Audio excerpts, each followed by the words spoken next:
जिम्मेदारी दिलाने के लिए उन्होंने MIM को उत्तर प्रदेश के चुनाव में उतारा है।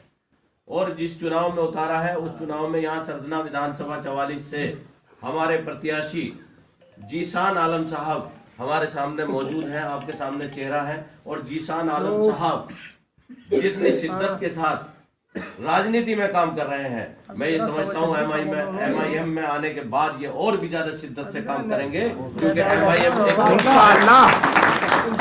MIM की वो टीम है जो शोषित और वंचित को इंसाफ दिलाने की बात करती है। इस्लाम का जो कॉन्सेप्ट है उस पर बात करती है। इस्लाम जो बताता है वो मसावात की बात करता है, इस्लाम भाईचारे की बात करता है, गरीबों का ख्याल करने की बात करता है, पड़ोसियों का ख्याल करने की बात करता है। और हम दर दर जो है इंसाफ मांगने के लिए भाग रहे हैं। इस्लाम जो है मुसलमान इंसाफ देने का काम करता है। जब हमने इंसाफ देना बंद कर दिया तो आज हम हर दरवाजे पे इंसाफ मांगने के लिए जा रहे हैं। क्या हमें इंसाफ मिल रहा है? नहीं मिल रहा। हम तो इंसाफ देने वाले थे और हम इंसाफ मांगते फिर रहे हैं आज। मैं इन नौजवानों से कहना चाहूंगा, आप इस बात को मजबूती से पकड़ लो कि हम तो 10 साल 20 साल जब तक जिंदा है इंशाअल्लाह ताला करते ही रहेंगे, लेकिन ये नौजवान साथियों को पकड़ना पड़ेगा। काशीराम जी ने कहा था कि पहला चुनाव हारने के लिए लड़ो, दूसरा चुनाव हराने के लिए लड़ो और तीसरा चुनाव जीतने के लिए लड़ो।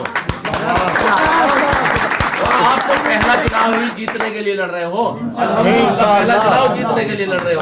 आपके लिए तो ये बहुत ही खुशी की बात है, क्योंकि मुत्तहिद हो तो बदल डालो दुनिया का निजाम और मुंतशिर हो तो मरो, शोर मचाते हो। जिस कौम की क़यादत नहीं होती उसे इंसाफ नहीं मिलता, और जिस कौम की क़यादत नहीं होती उसे इंसाफ नहीं मिलता, और जिसे इंसाफ नहीं मिलता वो दर दर भटकता रहता है और उसके साथ जो वजूद जो उसका होता है वो मिटता चला जाता है। और जिस कौम का वजूद मिटता चला जाता है उसका मुस्तकबिल जो है अंधेरे की तरफ चला जाता है। उसकी नौजवान पीढ़ी, उसकी माए बहनें, उनके साथ जिस तरह का सुलूक होता है उसे हम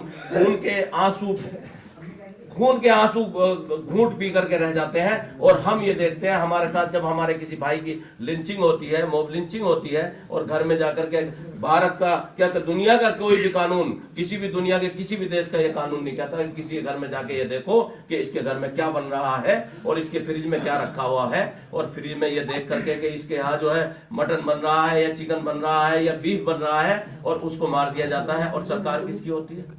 जब अखलाक को मारा गया सरकार किसकी थी? अखिलेश यादव की सरकार थी। और मुकदमा किस पे कायम हुआ? जिसको मारा गया था उसके ऊपर भी मुकदमा कायम हुआ। और मारने वाले चैनल समाधान 24 को सब्सक्राइब